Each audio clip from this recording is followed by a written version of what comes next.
Éric Dupond-Moretti, bonjour. Bonjour Monsieur Bourdin. La crise sanitaire, la justice pénale des mineurs, les violences sexuelles sur mineurs, votre volonté de restaurer la confiance envers la justice. Nous allons débattre autour de tous ces sujets. Mais auparavant, juste, vous êtes un homme de théâtre, vous aimez la scène. Est-ce que vous avez regardé la cérémonie des Césars vendredi soir? Non. Non. Et je crois que j'ai bien fait. Vous avez bien fait. Est-ce que l'occupation des théâtres,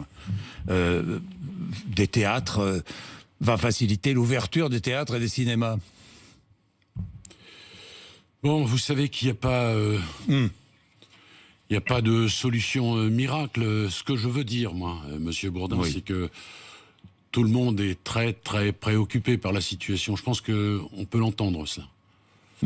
D'accord, et on essaie de oui, nous faire Roselyne Bachelot, que je vois très régulièrement, oui, et très, très attentive à ces questions. On espère tous que tout va reprendre. Les restaurateurs, les théâtres, les salles de spectacle. On espère que le printemps va revenir. C'est pas simple. Regardez, on vient de reconfiner en Italie, aujourd'hui même. Éric Dupond-Moretti, un mot encore sur les Césars, puis on va passer à autre chose, on va pas s'attarder. Est-ce que vous comprenez qu'on puisse rendre hommage à Adama Traoré? Je pense, voyez-vous, que une cérémonie comme celle-là, oui, c'est fait pour que les gens aient des étoiles dans les yeux. Oui. Voilà. J'en dirai pas plus, mais voilà le sentiment qui est le mien.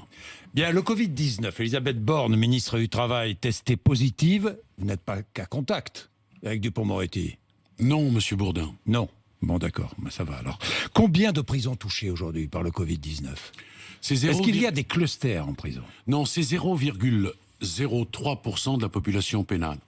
Grâce aux mesures sanitaires qui ont été prises, grâce à la vigilance du personnel pénitentiaire, et nous sommes sur un taux de vaccination qui est identique à ce qui se passe dans la société civile. Si vous me permettez cette expression, on en est à 700 vaccinés aujourd'hui, et ça suit exactement le même chemin que ce qui se fait.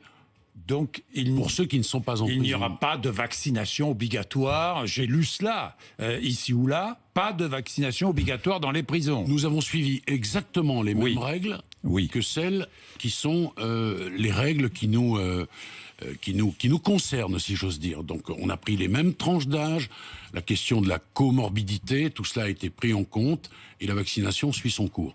Et je le redis, nous avons souhaité maintenir les parloirs, par exemple, et c'est grâce à un travail absolument exemplaire du personnel pénitentiaire que nous sommes parvenus à mener encore à ce que la prison continue, si vous me permettez cette expression, et les détenus ont aussi pris leur part de responsabilité dans ces questions, qui sont des questions évidemment qui nous préoccupent, parce qu'il y avait un risque aussi pour le personnel pénitentiaire, pour les détenus et pour les familles. Et pour le moment, les choses sont sous contrôle, et je m'en félicite bien sûr. Bien.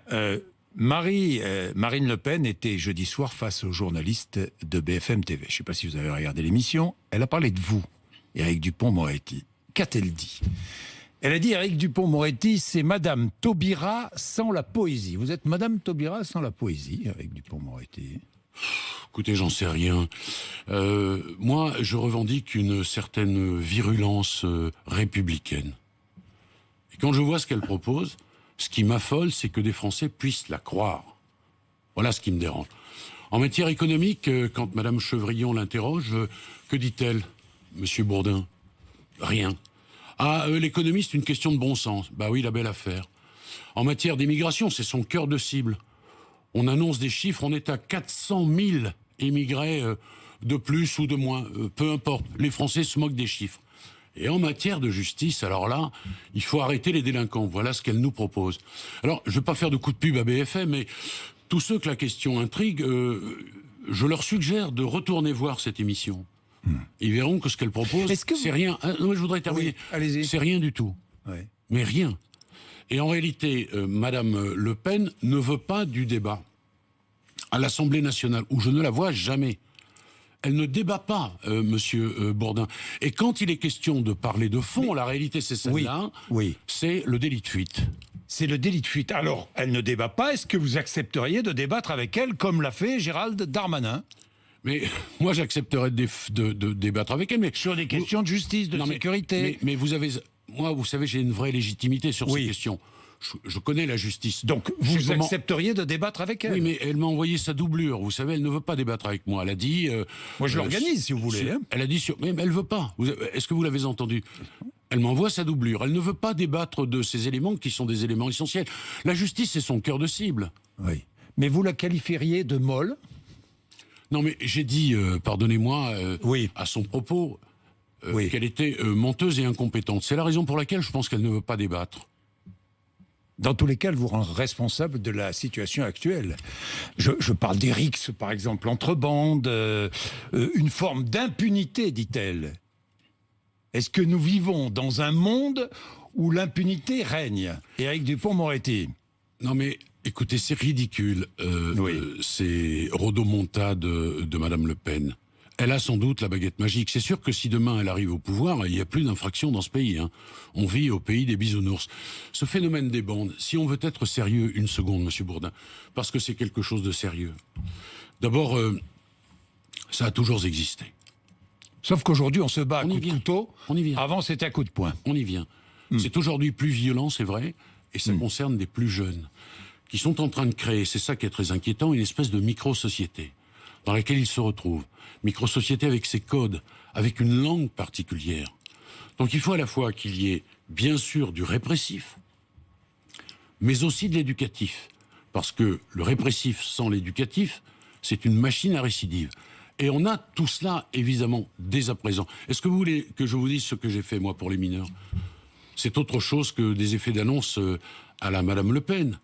J'ai envoyé davantage de magistrats pour traiter des questions des mineurs. 72 exactement. 100 greffiers de plus. Nous construisons 20 centres éducatifs fermés. Nous avons mis en place à Paris quelque chose qui marche bien. Je voudrais vous dire qu'à Paris, contrairement à ce qui se passe partout en France, on est passé du double, écoutez-moi, du double au simple. Il y a un groupement local de traitement de la délinquance, mais à les Paris, bandes ne s'arrêtent pas au périph'. Mais oui. Et c'est la raison pour laquelle j'ai pris dès la semaine dernière une dépêche, des directives, si vous pour simplifier le langage, permettant à ce que ces groupements soient étendus ailleurs qu'en région parisienne. Et Éric Dupond-Moretti, très bien, construire de nouveaux établissements de détention pour mineurs, c'est bien cela dont il s'agit. Hein, ça avait été initié par d'autres gouvernements. On est bien d'accord. Ça coûte cher, ces centres, mais c'est utile. Il y avait 50 centres depuis leur création. Nous en construisons 20, Monsieur Bourdin. Bon, est-ce que, par exemple, on pourrait fermer dans les prisons les quartiers réservés aux mineurs ? Non mais la détention des mineurs, elle existe. Il y a 1000 mineurs qui sont incarcérés. Il y a une autre piste sur laquelle je travaille. C'est quoi? C'est un travail entre le ministère de la Justice et l'armée. Je l'avais dit dès le premier jour, dès mon arrivée à la chancellerie. Vous en aviez parlé ici d'ailleurs. Bien sûr. Alors allez, où est-ce que vous en êtes de ce travail? Un travail est en cours. Vous savez, ça se fait pas. C'est-à-dire, monsieur. Comment expliquez-moi. Monsieur Bourdin, je vais vous expliquer quelque chose que vous savez déjà. Le temps médiatique n'est pas le temps judiciaire. Oui. Le temps médiatique, le temps judiciaire n'est pas le temps politique. On a des phénomènes de bande, là, maintenant, dont on parle beaucoup, et à juste titre, parce qu'ils sont préoccupants. Oui. Certaines arrivent, ils ont la solution clé en main. Je vais vous dire à quel point on travaille. Il y a ce groupement local de traitement de la délinquance. Il y a les mesures d'éloignement. Prendre un gamin, l'éloigner, c'est quelque chose sur lequel nous travaillons beaucoup et que j'essaie de multiplier. Il y a encore, Monsieur Bourdin, le code de justice pénale des mineurs qui a été voté il y a quelques semaines de cela et qui rentre en application en septembre et qui pourra changer le cours des choses. Adopté le 16 février dernier, c'est bien cela. Oui. Hein, Éric Dupond-Moretti, accélération des jugements, etc., etc. Oui. On connaît le texte. Mais je voudrais revenir sur l'armée. Vous parliez de l'armée. Comment pourrait-elle intervenir? Quel rôle pourrait-elle jouer? Mais là encore, il ne s'agit pas de mettre tous les gamins délinquants dans un bus et de les emmener à l'armée. Non, mais comment faire? Eh bien, écoutez, pour ceux pour qui c'est possible. Oui. Après une analyse de la protection judiciaire de la jeunesse. Oui. Qu'il y ait une prise en charge par quelques militaires de quelques gamins, c'est de nature. Mais quels gamins? Et quelle prise en charge? Mais vous comprenez bien que on ne peut pas systématiser. C'est ça la différence entre vous et moi. Vous posez un certain nombre de questions. Je pose des questions qui sont légitimes. Et moi, j'essaie d'être dans le travail, la réflexion et la nuance. Bien. On ne peut pas prendre un gamin et dire la solution miracle, c'est de l'envoyer à l'armée. Ça, mais on est bien d'accord. Pardonnez-moi. Mais comment l'armée pourrait-elle intervenir? Mais pour quelques gamins, ça va marcher. Ça va marcher. Et si ça marche pour quelques gamins, nous n'avons pas perdu notre temps. Et dans quel cadre? Je viens de vous le dire, monsieur Bourdin, on est en train d'y travailler. J'ai un amiral et un général, excusez-moi du peu, qui sont en train, avec mes services, de réfléchir à cette question. Et ça n'est pas rien. Donc l'armée qui va intervenir dans cette... Comment dire, pour réinsérer, assurer l'avenir de ces mineurs, de ces jeunes. Oui, monsieur Bourdin. Oui, c'est l'armée qui va participer. Non mais simplement participer. Pas dans tous les cas. Et abaisser la majorité pénale à 16 ans. Non, mais nous venons de débattre code justice pénale des mineurs. Nous avons redéfini tout ce qui est responsabilité, âge de la responsabilité. C'est un texte tout neuf, qui a été très largement voté, monsieur Bourdin, par tout le monde. Par tout le monde. Républicains, La République en marche. Oui. Et c'est un texte qui fait consensus.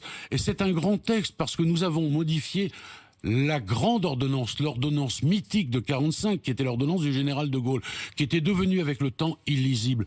Et nous allons, par exemple, en matière de traitement de la délinquance, au lieu d'avoir des délais de 18 mois, nous allons passer à 9 mois maximum. Maximum tout compris. Première décision de culpabilité dans les 3 mois. Puis mise à l'épreuve, et puis une peine prononcée dans les 9 mois. C'est une avancée considérable. Et c'est très curieux que personne n'en parle, voyez-vous. C'est très curieux, parce que c'est une vraie grande réforme que nous avons mise en œuvre. Les violences sexuelles sur mineurs, on va en parler aussi, puisqu'il y a une nouvelle loi au printemps, hein. C'est cela, Éric Dupond-Moretti? Oui, les débats s'ouvrent aujourd'hui à l'Assemblée nationale. Aujourd'hui à l'Assemblée nationale, proposition de loi renforçant la protection des mineurs face aux violences sexuelles. Alors, seuil de non-consentement, 15 ans. Oui. On est bien d'accord, hein. Après avoir recueilli... Oui.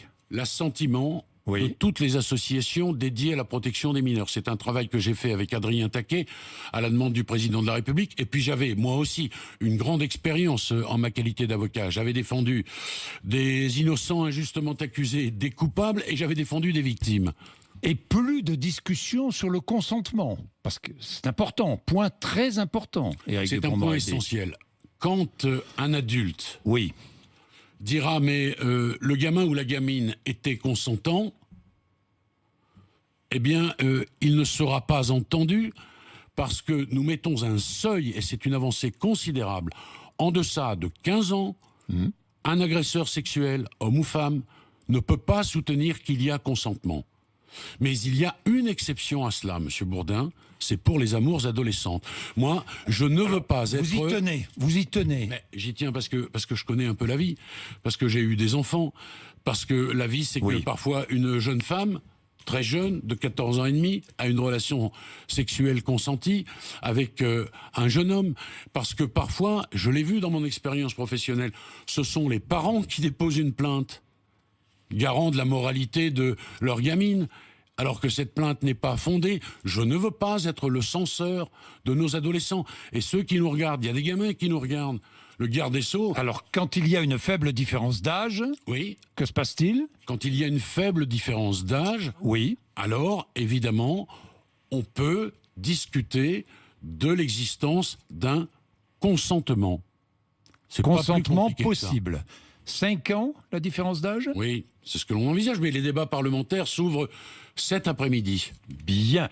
En ce qui concerne l'inceste... C'est ce que l'on appelle, pardonnez-moi, l'amendement Roméo et Juliette. Vous voyez, c'est l'histoire, on voit ça du jeune homme. Moi, je ne veux pas, monsieur Bourdin, renvoyer aux assises un jeune majeur qui a une relation consentie avec une gamine. Ou d'ailleurs... Une jeune majeure qui a eu une relation consentie avec un gamin. Pas d'infraction autonome pour l'inceste.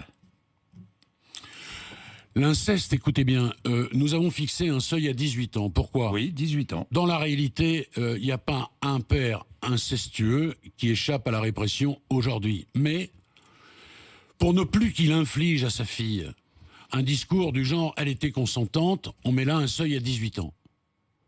en deçà de 18 ans, le père ne pourra pas dire « ma fille était consentante ». En tous les cas, s'il le dit, et c'est sa responsabilité, ça n'aura judiciairement strictement aucune efficacité, comme c'est déjà le cas. Et pour le reste, bien sûr, après la majorité, eh bien, si c'est un viol, il sera évidemment sanctionné par la cour d'assises. La réforme de la justice que vous portez, Éric Dupond-Moretti, l'objectif c'est restaurer la confiance des Français envers la justice. C'est pas évident. Je regardais plusieurs sondages. Par exemple, 62% des Français pensent que les politiques sont protégés. Ben, écoutez, sont-ils protégés ? Moi, je ne le crois pas, mais ça fait partie des choses oui. sur lesquelles il faut avoir un vrai débat. Et moi, je n'y suis pas opposé du tout. Du tout. Mais quel débat pourrait-on avoir ? Mais vous m'invitez, je viens répondre. Oui. Dans mon projet de loi, Monsieur Bourdin, il y a plusieurs aspects. Il y a un aspect qui concerne la pédagogie de la justice. 46% des Français n'ont pas confiance dans la justice. Il y a un vrai souci. Bon. Donc, plus de pédagogie. Ça, c'est filmer la justice. Il y a ce que les Français disent depuis très longtemps sur les crédits de réduction de peine. Invraisemblable situation. Mais je voudrais, tiens, puisque l'occasion m'en est donnée, dire ce que peut faire le garde des Sceaux en matière de justice. On attend trois choses de la justice pénale. Qu'elle soit rapide, qu'elle soit systématique et que les peines soient justes. Sur les peines, le garde des Sceaux ne peut pas intervenir. Il ne doit pas intervenir, c'est la Constitution. Et d'ailleurs, en matière criminelle, c'est la cour d'assises, le jury populaire, qui décide des quantums de peine. Et quand j'entends, par exemple, vous m'en parliez tout à l'heure, Madame Le Pen qui dit la justice est laxiste.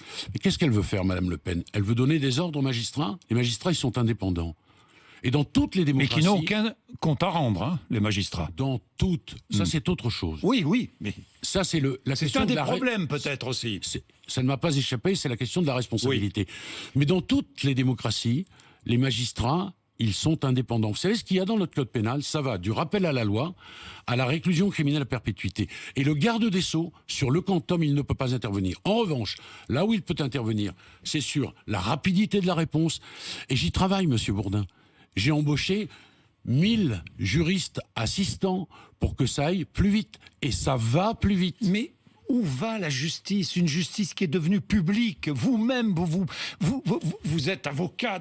Oui, justice sur la place publique. Ah, c'est autre chose. Bah oui, mais bon, justice sur la place publique, si vous préférez. Oui, mais ça... Plus de secret de l'instruction. Monsieur Bourdin, oui. Pardon de vous le dire, moi, j'ai beaucoup de sympathie pour vous, mais ça vient un peu de vous, hein. Les procès-verbaux... Et des avocats aussi, ou des magistrats, enfin, les avocats... ou des policiers. Mais les avocats, ils n'ont pas la caisse de résonance d'un journaliste qui tient une émission grand public comme la vôtre. Que des procès-verbaux sortent, Monsieur Bourdin, de certaines poches de policiers ou de certaines poches de magistrats ou d'avocats, vous avez raison, c'est scandaleux. D'ailleurs, dans mon projet de loi, ça ne vous a pas échappé, je traite de cette question. C'est insupportable que la justice soit rendue sur les réseaux sociaux, sur les chaînes de télévision. La justice, elle se rend dans les palais de justice avec le temps judiciaire adéquat. Éric Dupond-Moretti, est-ce que Nicolas Sarkozy a été condamné sur un faisceau d'indices ? Aucun commentaire, Monsieur Bourdin. Aucun commentaire. Ni pour cette affaire, ni pour une autre. Il est interdit au garde des Sceaux d'intervenir dans une affaire. Pourtant, vous aviez commenté cette affaire pendant l'instruction. J'avais commenté cette affaire, j'étais avocat, Monsieur Bourdin, je n'étais pas garde des Sceaux. Je ne suis plus avocat, je suis garde des Sceaux. J'ai des nouvelles responsabilités. La Constitution m'interdit d'intervenir dans une affaire en cours et de la commenter. Et je m'en tiendrai strictement à cette plus règle. d'écoute téléphonique des avocats, plus d'accès aux factures téléphoniques détaillées, les fameuses fadettes. Je vous vois venir de très loin, vous faites le lien entre l'affaire Sarkozy et la question du secret de la défense. Mais moi, j'ai pas attendu l'affaire Sarkozy pour me préoccuper du secret de la défense. Il est déliquescent depuis des années et ça n'a pas attendu l'affaire Sarkozy.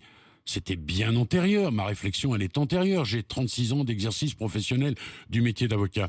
Donc je veux protéger, non pas le secret professionnel des avocats, ce qui n'a aucun intérêt, pardon, mais je veux protéger le secret du justiciable. Quand on parle du secret des sources, on ne protège pas les journalistes, on protège les sources. Et voilà qui rendra la justice plus accessible et plus acceptée par le grand public. Ah ben écoutez, quand vous allez voir un avocat pour une affaire civile, pour une affaire de filiation, vous devez avoir la certitude que vous êtes protégé par un secret. On ne parle pas du secret des médecins, on parle du secret médical, il protège le patient. C'est important dans la confiance, évidemment. Puis il y a d'autres choses. Je veux développer, par exemple, la médiation.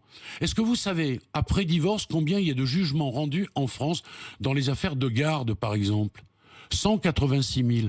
Ben moi, je veux, quand les époux sont d'accord, et c'est plus souvent le cas après le prononcé du divorce qu'avant ou pendant, eh bien, on puisse aller voir un avocat. Madame va voir son avocat, monsieur va voir son avocat, et on a immédiatement la décision. Ça, c'est une véritable avancée, parce que ça va vite, très vite. Permettre, par exemple, à une femme de toucher la pension alimentaire par un versement automatique, direct, de la caisse d'allocation familiale, laquelle a ensuite la possibilité, bien sûr, de recouvrer l'argent auprès du père qui ne paie pas la pension alimentaire. Ça parle aux Français. Moi, c'est ça que je veux faire. C'est pas du blabla, c'est pas des salades, c'est pas de la rodomontade, c'est un travail quotidien, précis, sérieux pour les Français. Merci Éric Dupond-Moretti d'être venu nous voir ce matin sur RMC et BFM TV.